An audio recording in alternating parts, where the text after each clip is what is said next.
Good evening, everybody. Thank you for being here on this Saturday evening.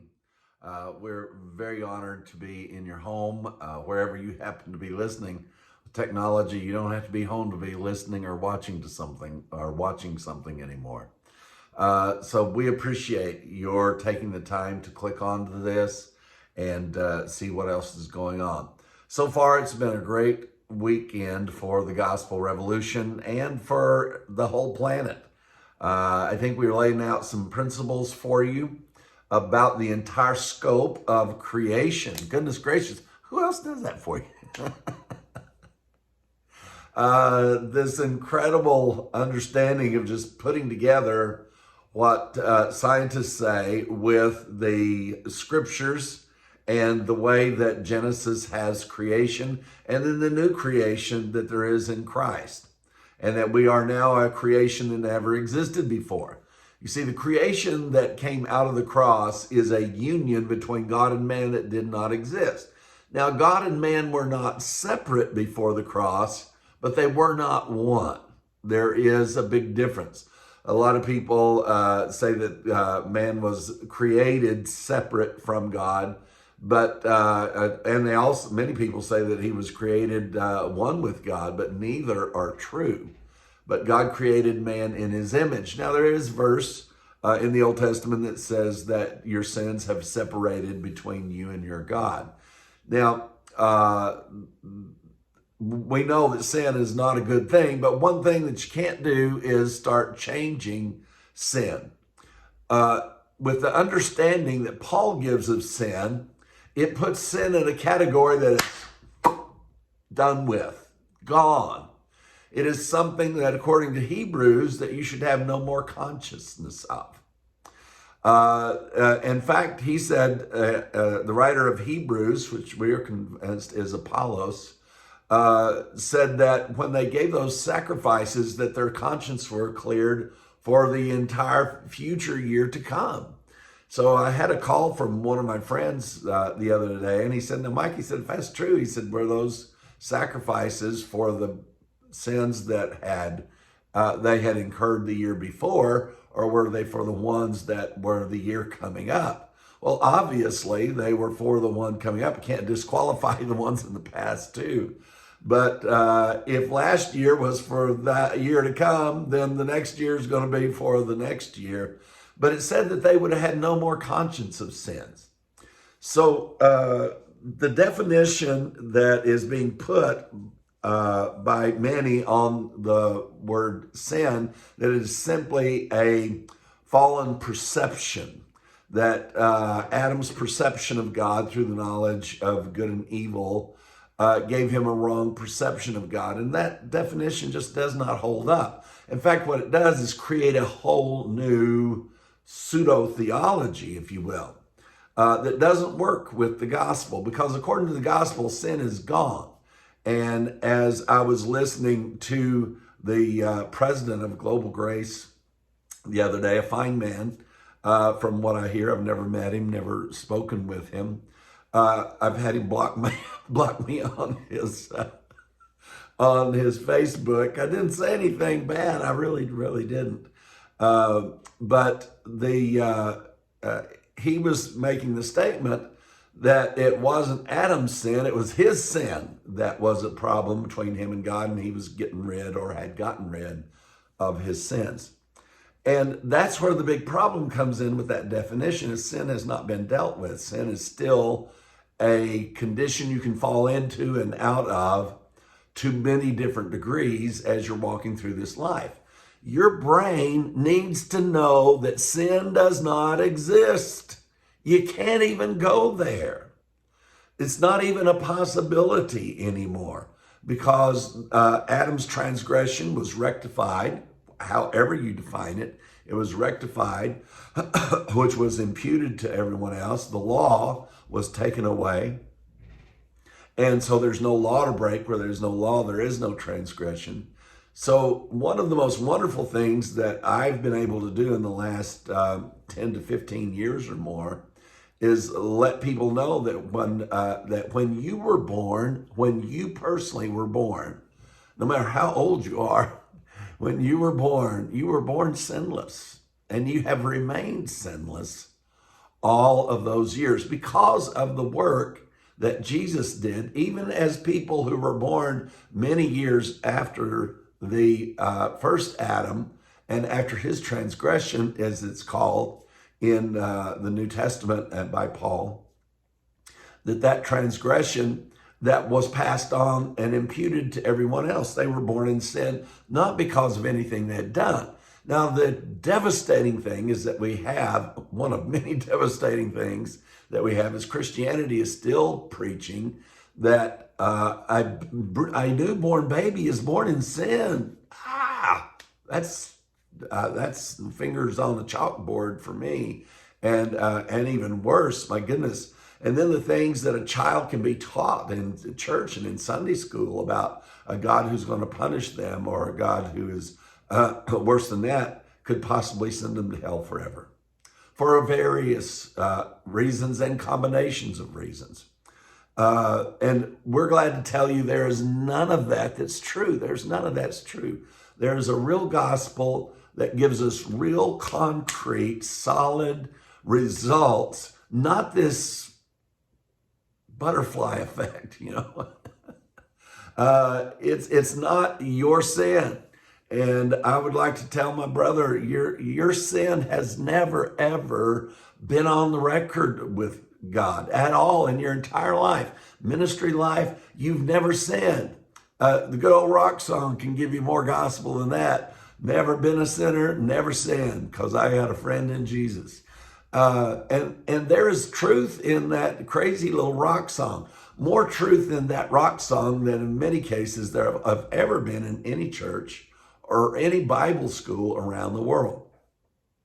So what we're looking at here is this incredible transformation. Something really happened at the cross. Something really changed. What? Everything changed at the cross. Everything changed. You don't need anything. Let me say this again. You do not need anything from the first Adam. Nothing. We got all from him that we're going to get. And that was imputed sin. Now, what we have now is a new creation, never existed before. Just go look up these simple terms. It literally means a creature that's never existed before. You are something. You were born into this world as something that's never existed before. A breed of human being that does not have sin, no born in sin. You can't sin because there's nothing there to sin against, because sin is something other than just viewing yourself the wrong way.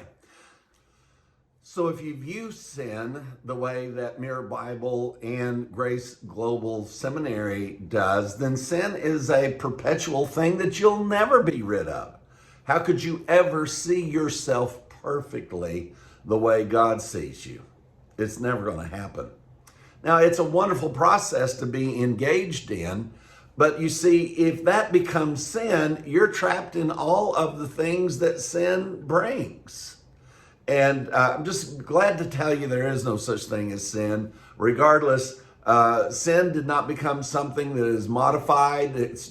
Jesus changed the way you deal with sin. We're really glad for anybody that tells you that you're one with God, including our friends at Grace Global and also Mirror Bible. But anybody that tells you sin is still a problem, then that's kind of a disqualification almost up front from what the communication is trying to get across. So this year's conference, we really do hope that the information that you are getting is being very helpful, because the goal of all of this teaching is not to indoctrinate you.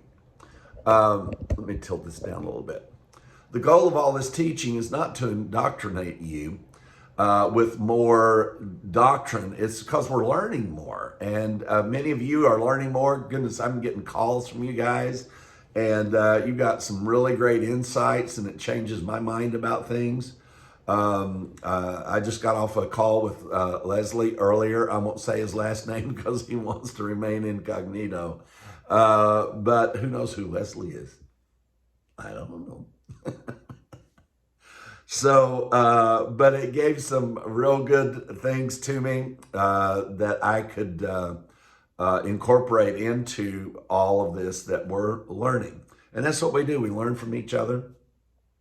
And the consistency of the gospel is powerful. It doesn't have all of these little fits and lurches. Our growth in it can be in fits and lurches and sidesteps and all kinds of things.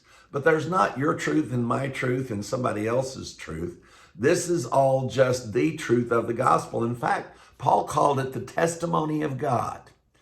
You know, that's what Paul said this was in Hebrews, calls it the testimony of God. This is God's, what right do we have to change God's testimony? If God said he was angry, shouldn't we believe his testimony? Wouldn't you be offended if somebody didn't believe your testimony? We've had people like that, even in the political scope, who's given testimony and people's asked, well, where are these people? They don't even know where they are.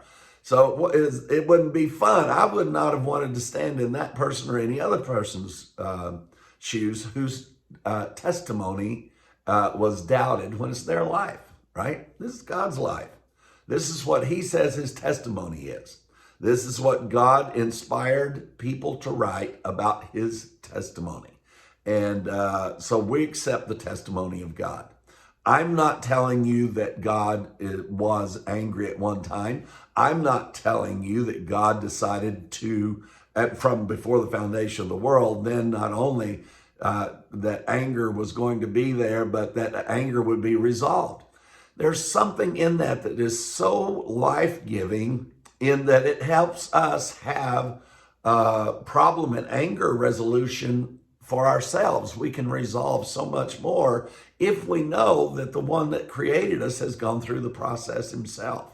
Now, I know, you see, we've got this thing, and that's what I'm hoping I'm tearing down to the ground, is that you thinking that holy and righteous and perfect means that you have a certain type of character, a certain type of actions, and a certain type of deeds, whether it's God or you.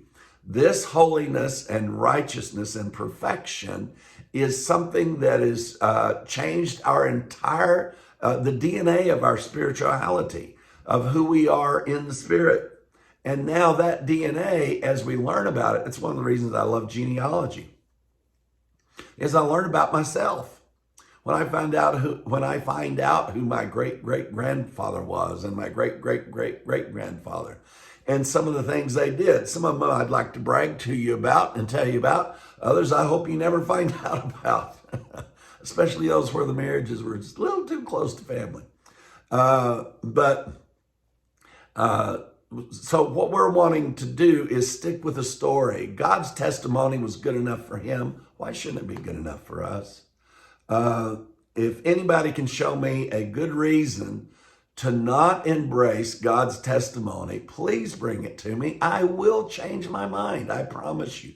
I've changed my mind more times than I've kept my mind the same, or I wouldn't be where I'm at today. But if changing my mind means that I have to embrace that the scriptures are incorrect, you're going to have to show me, other than your opinion, why the scriptures are incorrect. Who said they're incorrect? You? I'm sorry, that's not good enough authority. Some other teacher? I'm sorry, that's not a good enough authority. But I think the scriptures themselves bear themselves out. And why is it that here in the Gospel Revolution, we can read about an angry God, very angry, very wrathful, very jealous God, and come to the conclusion that we are now one with God and that no one is left out? And yet there's another group that has to exclude all of that to be able to embrace that he's not angry now, because there is a lack of ability to go through a conversion. That's what that is. That's a renewing of the mind from the way things were to the way things are. So I've been preaching. We took you through some really good things. And one of the things, I'm not sure we're going to get much into it. There's a couple of things we wanted to get into. Daniel is going to introduce you to probably more of what we know about the pseudographical writings. And believe me, we're learning every day about these things. Let me tell you just a little bit about the pseudographical writings before we go on into this, because we're stuck in this arena of righteousness and equality and authority. That's what I've got stuck here, and I can't get out of this. So we're going to stick with it until we exhaust this subject as much as we can in the time that has been given to us. So, but on this issue, because I think you're gonna love this. So far, I would say we've identified about 50% of what we can present to you evidence, clear evidence of certain writings that are pseudographical. The ones that we are working on right now are the book of Romans and the book of Ephesians. There's many others also that we can see not only the pseudographical writings, but the implications that who that writer actually might be. It's really quite amazing. But so far, this is one thing that I can report to you, and Daniel is going to follow up on this. I promise you he will. And that is that we so far, 50%, we've probably identified almost 50% of the pseudographicals, maybe 40 to 50% of the pseudographical writings that we've been able to identify. Here is something about the pseudographical writings that we've been able to find out. And that is all teaching in the New Testament out of the 40 to 50% that we've been able to get through right now. All of them are the places where there are teachings about the authority of the church, pastors, prophets, evangelists, authority in the home, the husband ruling over the wife and the children, and government, that you have to obey governments. Those three topics taught as though a mishmash of somehow that there's gospel in there. Now, the first thing I can tell you about the issue of church authority, there's no gospel in it. Even if you believe it, there's no gospel in it. There is no gospel in it, anything about a pastor. And as I've shared with you already, I've only found one pastor in the New Testament, and that's Jesus Christ. I think he's good enough. We're not trying to diminish anyone's identity, but who we are in Christ is way important and more important than being a pastor or a teacher or a deacon or an elder or any of these things. There's many things that you've already learned from Don about this. This is an opening world for us here in the Gospel Revolution, and we hope for you also. This is almost like going out west. Back in the 1800s, this is like wagon ho. Let's jump on, and we're the prairies we're going across. There's never been a wagon here, and so we're wanting to understand this. We're wanting to get to that point to where that we can go to the peak of the mountains and see all the way to the ocean.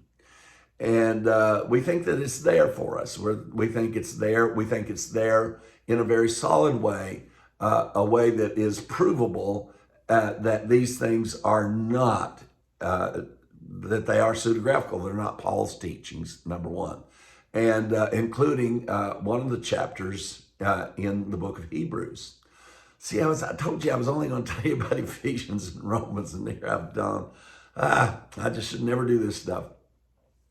But anyway, for those of you that have a problem with authority, I don't think I've ever met anybody that doesn't have a problem with authority. And the problem that you've had with authority is authorities that are bad. But according to the, who I think is the pseudographical writer,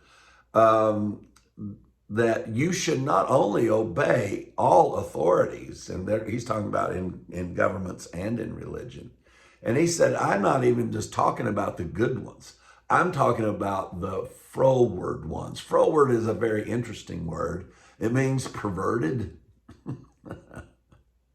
It means hostile. It's just so you find gospel in that for me somewhere where you're supposed to obey a perverted preacher. Well, they've obviously used it because that's what's happened around the world throughout all religions, is that these verses have been used as biblical scripture. This is gospel and you have to obey it. And I'm your authority. And I've even heard it explained by these guys, thankfully, in watching them go to jail, having it explained by them, and sadly by the people who have been victimized by these people, that the reason that they were encouraged to go along with this and felt free to go along with it was that it wasn't them that was going to be responsible for the act if it was wrong. Because the teaching says that that those who have the authority are the ones who's going to be judged.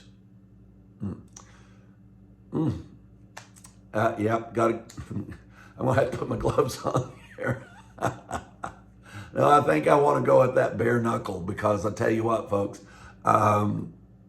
there's been some horrible things done in the name of the New Testament. Because I think there's some horrible things been done to the New Testament. That's why that has happened. So what we are attempting to do is to help stick to God's testimony. These are the things that it says about the testimony of God. And so we're just telling his testimony. If you don't accept the testimony of God, as Paul called it, and Apollos, the one thing it doesn't do is make you less in God's sight than what the gospel tells you you are in God's sight. You can disagree with everything about God. You can disagree with everything about the gospel. Disagreeing with me is no big deal. I disagree with myself half the time. So that's not a big deal. And I think the reason it's so easy for me to express my disagreement with some of these guys is that I don't take offense to that, because people disagree with me. I don't feel they are offending me. So maybe that's where I need to understand a little bit more about people getting offended because you disagree with them openly. But then I'm going to have to go back and say, Paul disagreed with people where he thought it was important openly. Now, I've not addressed anybody like Peter, James, or John just yet. But Paul rebuked these guys openly for these very same issues. For these very same reasons. And it's not because I think that I am better, obviously, by what I teach. And what the gospel reveals. I am no better than anyone on the face of this earth, but neither am I less than anyone else on the face of this earth. But to come to that conclusion, I never had to leave the scriptures out. Now, if for some reason you need to do that, you're free to do that. There are plenty of people who can teach you that. You can go to Grace Global Seminary and find that. You can go to the Mirror Bible. We'll send you the references as to how to get to that type of information. But that's not the information we're giving. And we want it very clearly delineated that that's not the information that we're giving. If you want to listen to what I've studied out and resolved in my own heart and mind to be the truth of the gospel, then listen to me. If you've already decided on another view, then follow that. I constantly pick up my Mirror Bible, though, and I read through it, and I try to make sense of where Francois is coming from. But when I run into those places that are inserted that are not paraphrased versions at all, it's that one view that has to be stuck to, that this has always been. We didn't get this in Jesus. It's always been. It's always been. It's always been. Every time I click on Brother Don Keithley, inevitably he said something about sin, indicating that there is no part of what he teaches that declares sin is completely gone, that it's a non-issue. So we think those things are important. So we're not fighting with anybody. Please don't perpetuate that we're in a fight with somebody, because there's no fight to be had. I don't have any fight in me, folks. I take care of my sister all but 36 hours a week. I don't have time to fight with anybody. We're just here trying to share with you, to give you something to compare what you think now with what we're having to say. Take what we have to say and compare it with somebody else. I have never once told anybody to stop going to church, to stop doing anything, to stop listening to a teacher. You would not believe how many times that other ministers, even in the group that I've shared with you, have advised people not to listen. Just don't listen. And that's been happening ever since the day we started sharing anything other than Christianity. And we think there's a powerful gospel of a completed work of Christ, a complete work that has brought about a new creation. That new creation was preordained to have the brain space to handle it. But for us to be able to handle this new creation, folks, we got to get that 10 to 20% of our minds renewed to this new creation, where there is no sin, there is no judgment, where there is nothing but righteousness. Until the brain that we have, I won't say the brain we got, until the brain we got gets tuned up to the gospel, I don't want that mess growing into the rest of the 80% of my brain if there's 80% there to use. I mean, it's almost like the attempt to stop slavery. Lincoln's first attempt to deal with slavery was just to stop it from spreading out west. And good luck with that. A bad idea is a bad idea, and bad ideas don't stop just because you draw a line and say it shouldn't go any further. So what had to happen to slavery? Slavery had to be stamped out completely, because the only cure for slavery, the opposite of freedom, is to eliminate it, not to draw a borderline on it. And we can't do that now, folks. Goodness gracious, I'm just taking you into my world right now, so pardon me if this means nothing to you. I know that I've got 10 to 20% of my brain that's been programmed to this world, this religious, Christian, religious world that tells me things like, oh, well, I guess it just was supposed to be. Oh, well, if God didn't want it that way, then it wouldn't happen. And there's so many, these things are so inconsistent. And so, well, we're just waiting on the Lord. We're wanting to get in God's will. We're trying. And I've been there. And let me tell you something, that was not healthy for 20% of my brain or even 10% of it. And what has happened to me has been something that has removed all of that from whatever brain capacity I have. I don't worry. I just don't. My button got broke. I don't know how to do it anymore. I simply do not know how to worry. I can't tell you when I stopped worrying. I just realized one day, what is worry? I don't even know how to do that anymore. Feeling guilty? I haven't felt guilty in almost a decade now. And I can't tell you when exactly I stopped feeling guilt. I don't feel any shame whatsoever. Now, there's a lot of people think I ought to be ashamed, and maybe I ought to be, but I'm not going to be, not for anybody, because my brain has been renewed in these aspects. I'm not telling you that my brain is functioning fully and properly in all the things that it needs. But pertaining to sin, righteousness, and judgment, my brain is firing. Oh man, I'm telling you, it's free. My brain is free from sin. My brain is free from judgment of myself and of others. My brain is so free in those areas that I see myself as righteous and holy and perfect, and I see everybody that I meet as righteous and holy and perfect. Now we go from there. I may disagree with everything they say. I may want them in jail. But I'm not going to see them as unrighteous and unholy, because that is going against the testimony of God.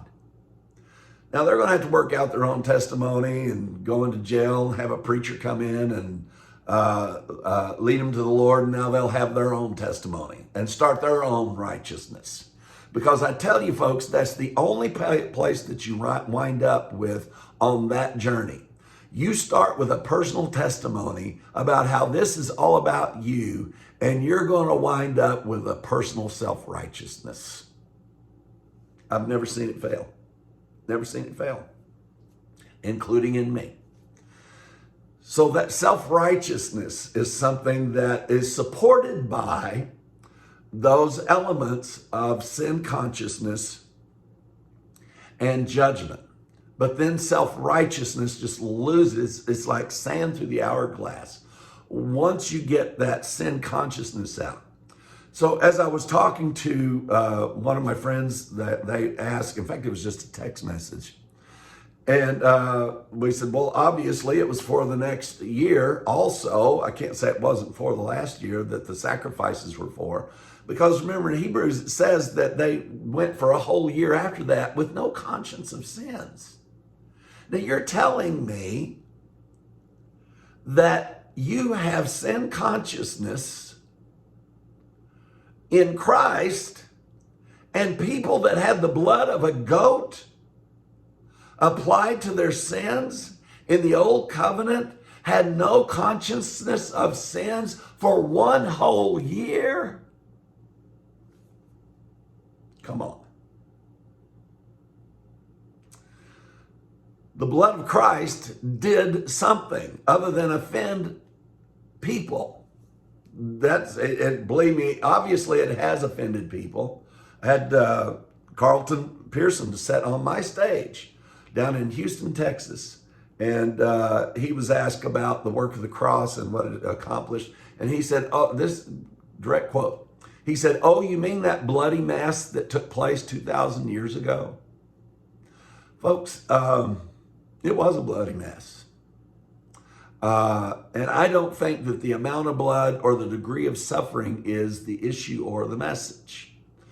But to insult the work of God and his testimony and the work of Christ at the cross, and to diminish what Christ did and how he did it. You say, oh, well, he just, that was other people that did that to him. They couldn't have done a thing to him according to him unless he had actually surrendered himself to all of it. Why would he have surrendered himself to all of it? Because he read about all of it. It was prophesied. It was supposed to happen. So people say, oh, well, God didn't have anything to do with that. I never dreamed I'd be teaching on this stuff. I never dreamed people would say such crazy things. Oh, well, God had nothing to do with the cross. God had nothing to do with what happened to Jesus at the cross. The guy who said it was all going to happen had nothing to do with it happening. I'm a little confused about that.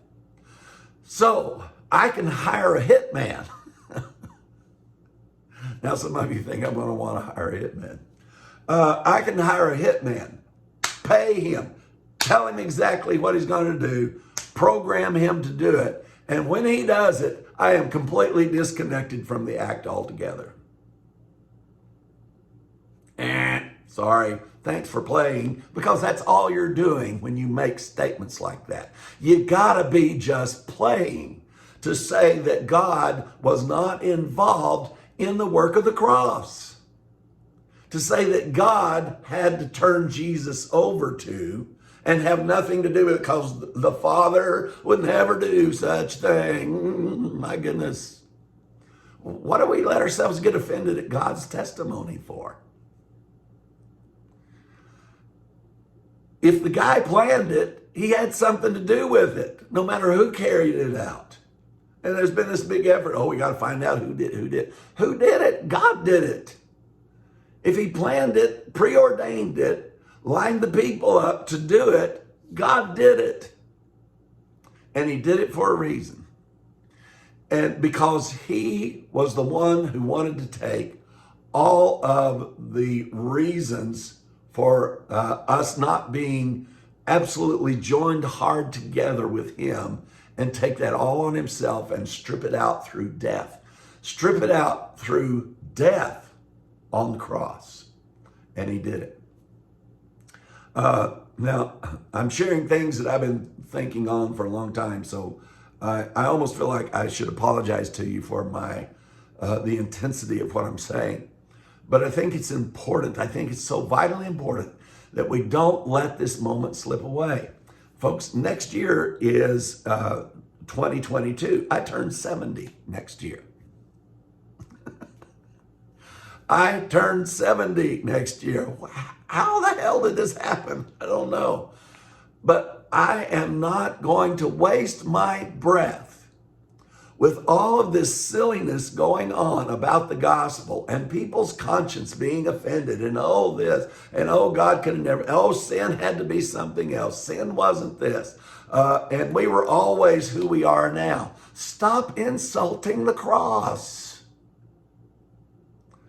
You're not going to be happy with yourselves because that's all it is. Don't detach God from what happened at the cross. You can't read the scriptures and detach God from what happened at the cross.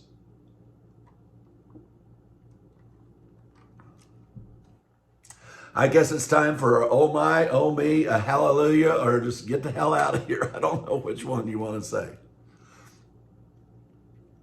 But we've identified these pseudographical writings, like I say, about 40 to 50% of them. Don't miss Daniel's teaching. He does a fabulous job on this.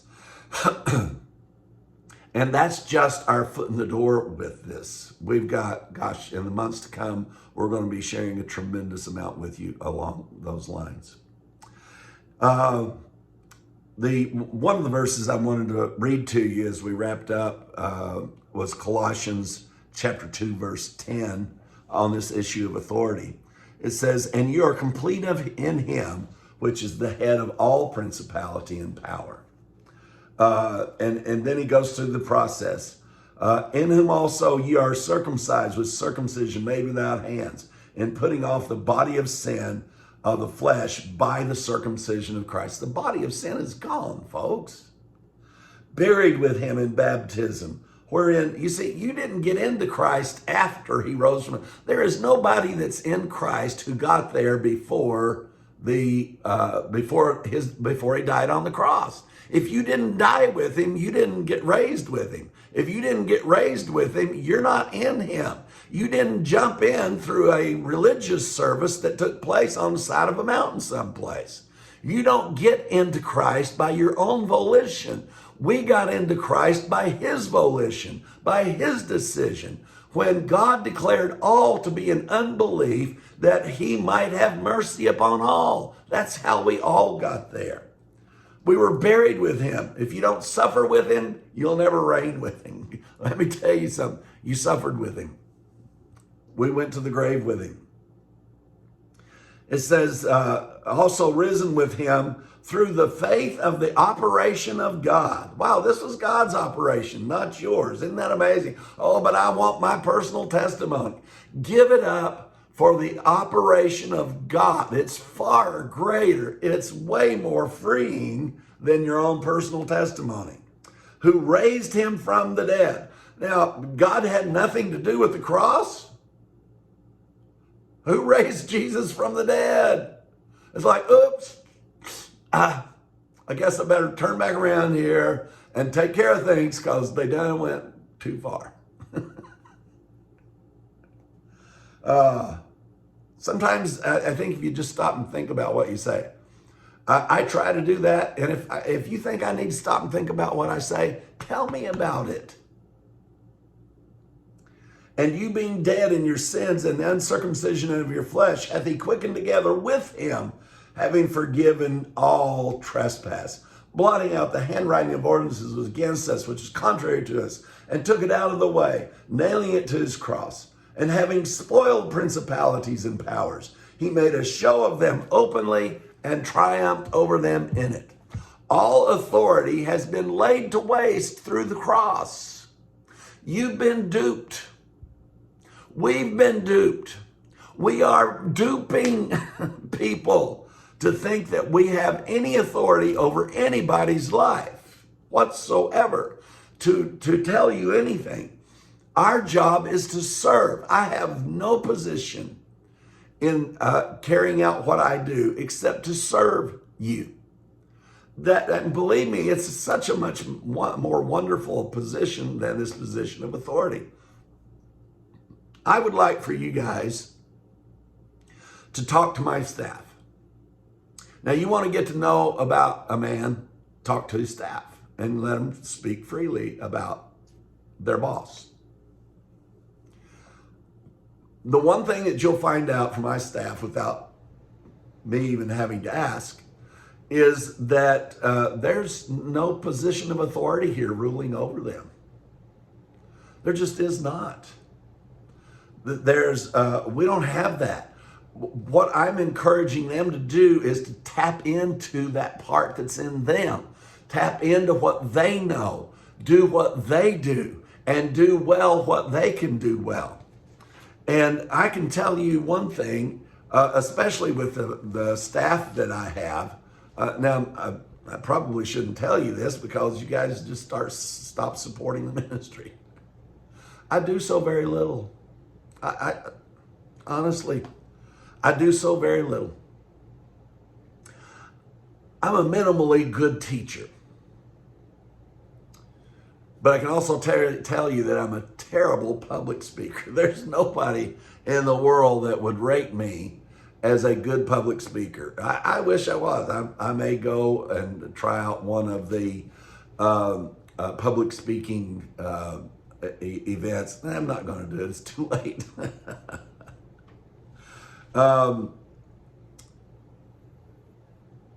It's ironic to come to these conclusions about oneself, but now I don't feel bad about this. I don't feel bad that I do very little. I don't feel bad that I'm only a minimally good teacher.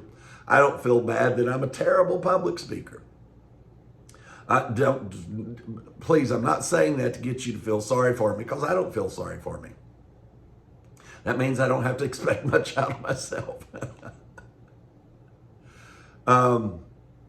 And when it comes to this thing called the gospel, I swear there's times when I've just had a breakthrough in understanding that I honestly feel like I'm still in kindergarten where it comes to the power and the glory of this magnificent gospel.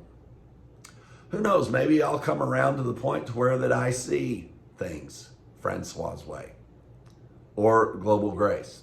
I can't see my way there now because they've not answered any of the questions that I have. I think it's what I'm supposed to do as a student. Now, I was talking to somebody the other day, and I was telling them about the point in my life where that everything changed for me. This has been about 40 years ago. I'd always heard about this time where Jesus was left behind at the age of around 12 years old, and his Joseph and Mary were headed back home and had traveled out about 3 days and found out he wasn't there. It's like, what kind of parents are you? So they had traveled about 3 days and then found out he wasn't there. And then they turned around and, of course, had to travel 3 days. I think it was 3 days back to find him. I was always told that when they got there, they found Jesus there teaching in the temple.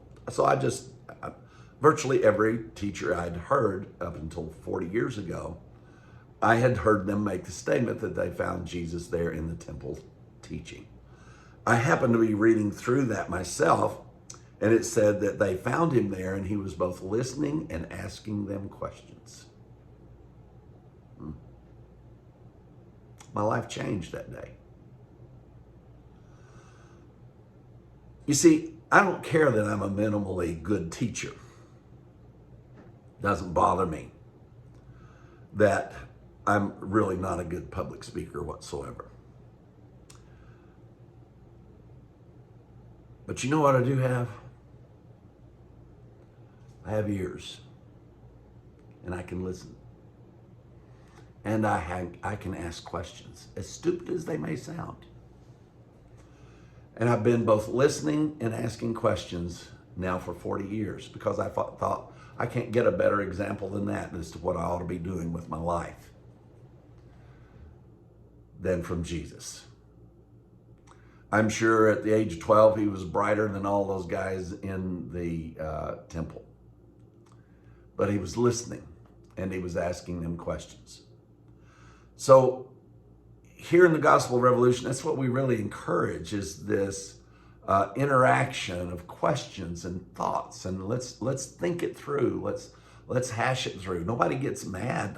Goodness, there's people who call me and say, now, Mike, you said this, but what about this? I'm always so glad to get that. We got one just 3 weeks ago that insisted on a retraction. And I read what he had to say and I saw, boy, I do need a retraction.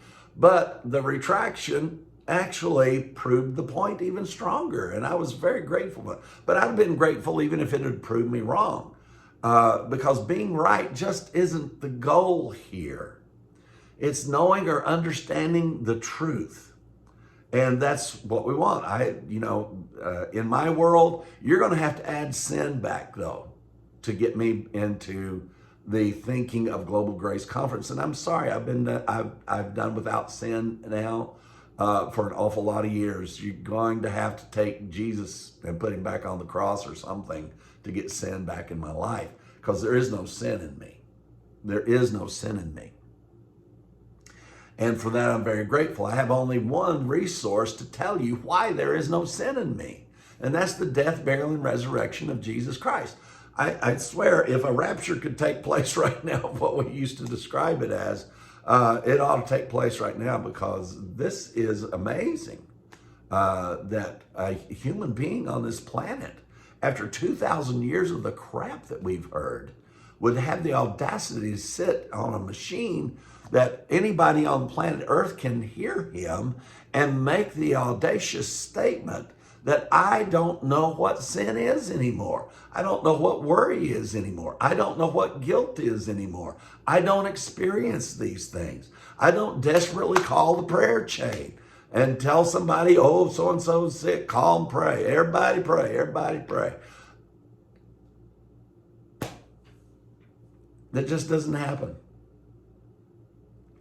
And concerning myself. Now, if people call me and ask me to pray for them, sure, I'll do it.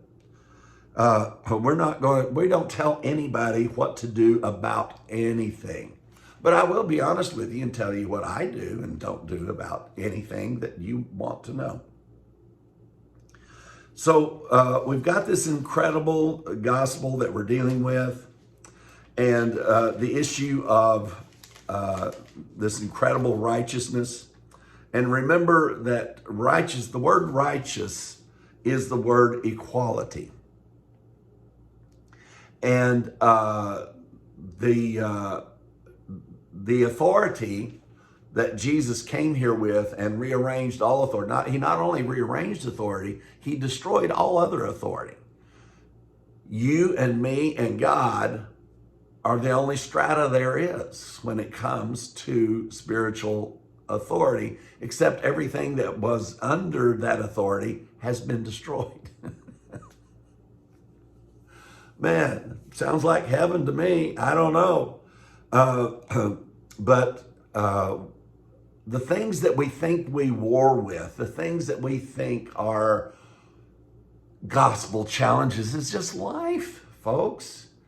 And we think that we're going to get through them differently than anybody else. If you get through what happens to you in this life, whether it's poverty, sickness, or disease, or wealth, or whatever it is, The only thing that's going to make it different for you than anybody else is the degree of, should be the degree of worry, anxiety, complacency that you would give to any situation. I just don't have those moments anymore. Not saying one might not come up. I'm not telling you about tomorrow. I'm telling you about the last few years. I've watched my sweet sister dealing with Alzheimer's, and I've watched her in 2.5 years adjust to this disease and accept it to the point that she is at peace 24 hours a day. To the point that she's happy 24 hours a day. Now, most people, 14 years Alzheimer's, and I'm not comparing it to any other situation, I'm just telling you hers. Anybody's having to deal with Alzheimer's, patient or caregiver, everything in me goes out to you. But in this situation, she has somehow been able to navigate this. And mostly people with Alzheimer's, by the time they hit just a few years into it, anger and agitation and all of these things, violence is just a common occurrence. And she's gone through at least 2 years. I've been here 2.5 years, and she's gone through almost 2 years, at least over a year to 2 years, without any of those things at all. And she's just as happy. I just talked, her daughter's staying with her today, and then my sister will be staying with her this evening so that we can get the conference done. And her daughter was texting me, and she said, yes, his mom stayed in for a little while and got up, and said she just got up with a big smile on her face. And she said, I went in and fixed her a sandwich and gave her some coleslaw that I bought down at Food City. And I gave it to her. And she said, Mike, you would think that I had fed her from a 5-star restaurant. She just could not stop just absolutely adoring her daughter for fixing this beautiful, wonderful food for her. So I don't know what's going on, but I can tell you this experience has been amazing for me. And if I've got a 5'3" sister who weighs 120 pounds, I don't know how she got into this family. All of my sisters are little. Me and my brother are both big. Thank goodness that combination worked out right. But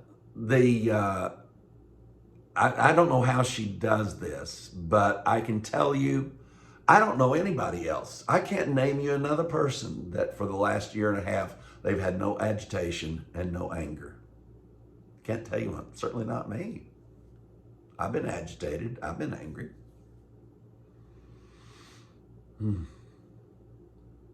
I'm learning from her. I am learning some of the most valuable lessons I've ever learned in my life of how to renegotiate with yourself, how to take the situation that you're in and do something with it that maybe nobody else on earth has ever done with it. My sister's cognitive scores are in the basement. We're not going to test her anymore. These are terribly personal things I'm sharing with you. I realize that. I don't mean to offend anybody with the personal aspects of this. And certainly don't want to speak out of turn where my sister and our family is concerned. But I want to brag on my sister. She's so amazing. So as I'm telling you about all of these things, about extra brain space and stuff, I'm in a reality where my sister, who's 9 years my senior, is experiencing something that I can't explain, and neither can the entire staff at Pat Summit Clinic understand it. We all just stand back and marvel at it. Now that all may change tomorrow. I don't know. But if she's made it this long, when after going through years of agitation, years of anger, years in a different situation, though, I'll have to say. But here she is, and this is what has become of her. She's teaching me that there are parts of our brain that we're not using. And that even someone with Alzheimer's is learning how to reach into other parts of her brain. The parts that access peace and joy and happiness. I don't know how it's done. We have a peaceful environment. I'm so very grateful for that. That's just incredibly, my goodness, we have so much fun. We just joke and laugh and cut up with each other all the time. And believe me, she can pull a good joke on. The thing that she loves best is scaring the crap out of me. And man, she can do it because on those tiny little feet on tile floors, you can be sitting with, I try not to sit with my back to anything because she's going to sneak up on me and I'm going to wind up jumping half out of my chair. So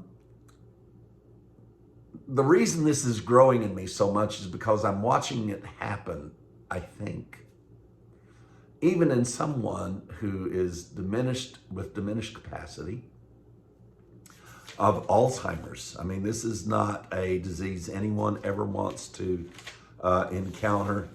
And even though my sister is very happy in life, and I'll ask her, I say, honey, are you, Gail, honey, are you happy today? And she'll say, Mikey, I'm just, she said, I'm happy all the time anymore.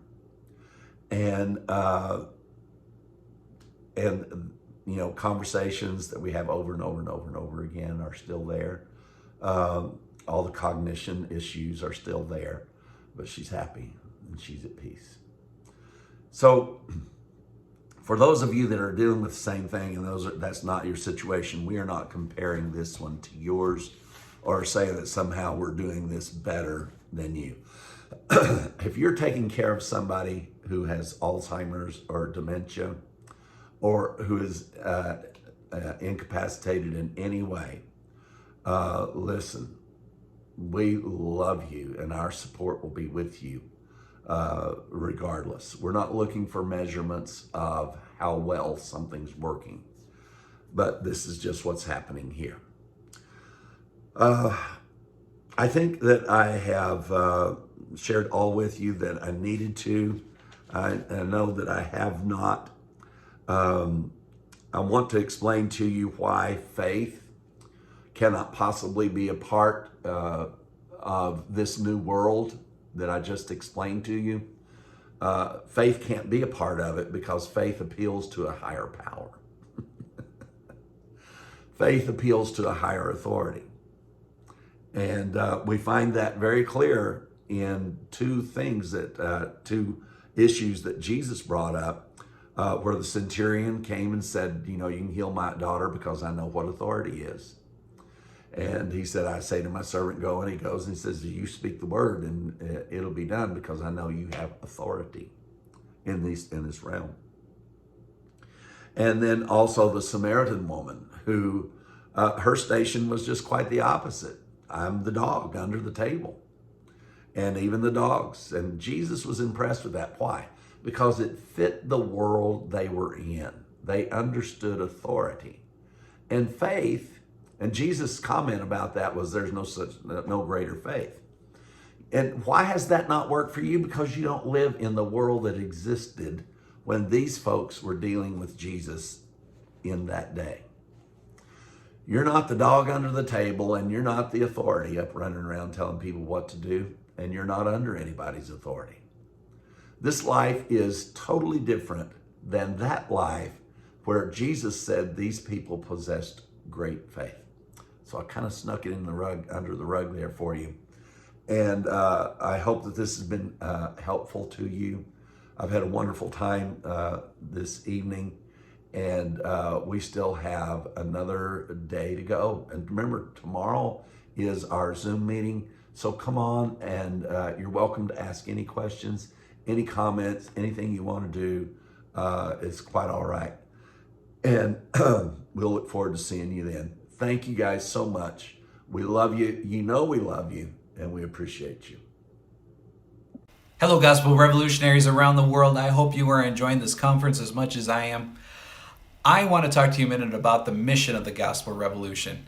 It's really simple. We want to produce a message of freedom. We want to send this message of freedom throughout all of the world. A message of freedom, a message of equality.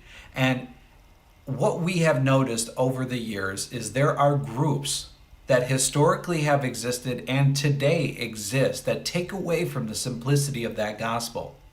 Michael has been known throughout the years to be the Great Unteacher, because a lot of times what he does is he unteaches that which Christianity has taught us for centuries, for thousands of years.